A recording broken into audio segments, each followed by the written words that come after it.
Welcome back to Royal Fusion TV. Imagine, if you will, the social event of the season, Royal Ascot. The champagne is flowing, the hats are defying the laws of physics, and the horses are, well, expensive. But this year, the guest list has a gaping, York-shaped hole in it. While the rest of the firm is preparing their finest silks, Princesses Beatrice and Eugenie have reportedly been told to stay at home and perhaps watch the races on a grainy livestream. Why? Because the ghost of Christmas past, otherwise known as their father, Andrew Mountbatten Windsor, has finally caught up with the family. Following his arrest last month on suspicion of misconduct in public office, the palace has hit the panic button harder than a royal equerry who's lost the Queen's corgis. We are talking about a full-scale tactical retreat from the House of York. But here is the kicker: this isn't just about the latest scandal.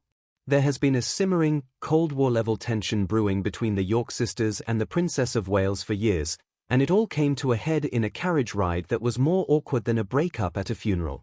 Quick favor, if you are loving this deep dive into the velvet line drama of the monarchy, hit that subscribe button and click the notification bell. Over 92% of our viewers haven't joined the family yet.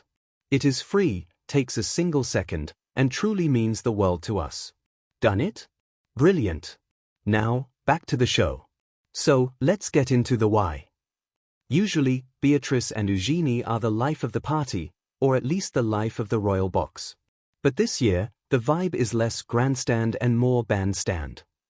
Sources have confirmed to the Mail on Sunday that the sisters will not be taking their seats in the prestigious royal box this June, nor will they be allowed to participate in the iconic royal procession.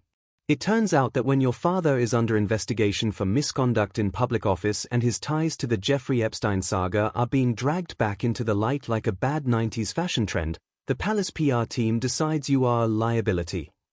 It is a brutal bit of optics. The monarchy is currently trying to present a slimmed-down and squeaky clean image, and unfortunately for the sisters, the York brand is currently about as popular as a skunk at a garden party. They are being kept at arm's length to ensure the unfolding scandal doesn't stain the pristine white lace of the senior royals. It's a classic move: if you can't fix the problem, you hide the cousins. But wait, there is a backstory to this icy atmosphere. While this year's ban is the final nail in the coffin, the tension has been visible for a while, specifically during Royal Ascot in June 2023. Picture this: Kate, our Princess of Wales, aged 44 and looking every bit the future queen, shared a carriage with Beatrice, aged 37. On the surface? All smiles and waves. Beneath the surface? Absolute nuclear winter. Body language expert Judy James dissected this interaction, and it is fascinating. She noted that the two women sat locked in poses of mutual tension. They weren't just sitting, they were vibrating with discomfort. Their hands were clasped so tightly in their laps you'd think they were holding onto the last lifeboat on the Titanic. They both exhibited a self-diminishing ritual, hunching forward as if trying to disappear into the upholstery. There was zero eye contact.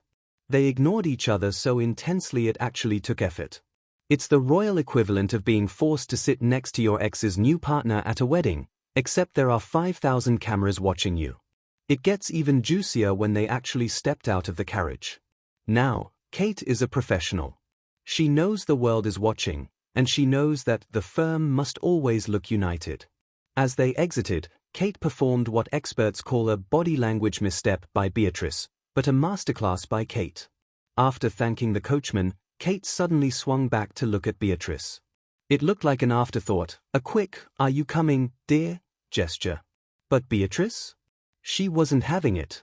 She didn't smile, she didn't acknowledge the Princess of Wales, she simply looked down and strode out, appearing desperate to get ahead of Kate. It was the ultimate talk-to-the-hand moment. Kate, ever the diplomat, tried to engage in some light-hearted conversation to bridge the gap and project friendliness to the crowds. Beatrice's response? A strong, fast stride that screamed, "I would literally rather be anywhere else than in this conversation." This wasn't just a bad day. This was inherent tension caught in high definition. Why does this matter? Because it shows the divide. Kate is acutely aware that every tilt of her hat is analyzed by the global press. She was seen undertaking a subtle yet powerful gesture of kindness toward the end of the interaction, showing she's the one following protocol and maintaining the peace. She is the professional. Beatrice, in that moment, appeared to be the one struggling with the weight of her family's reputation. Now, fast forward to today, Beatrice and Eugenie are sidelined, and Kate remains the golden girl of the institution. With Andrew's legal troubles mounting, the York sisters are finding out the hard way that in the game of royal thrones, you're either in the carriage or you're watching from the sidelines. The awkwardness of 2023 has evolved into the exile of 2026. The question remains, can the York brand ever recover, or is the royal box officially a no-York zone for the foreseeable future? Thank you so much for watching Royal Fusion TV. What do you think? Are the sisters being treated unfairly for the sins of their father, or is the palace right to keep them away from the cameras? Let us know in the comments below.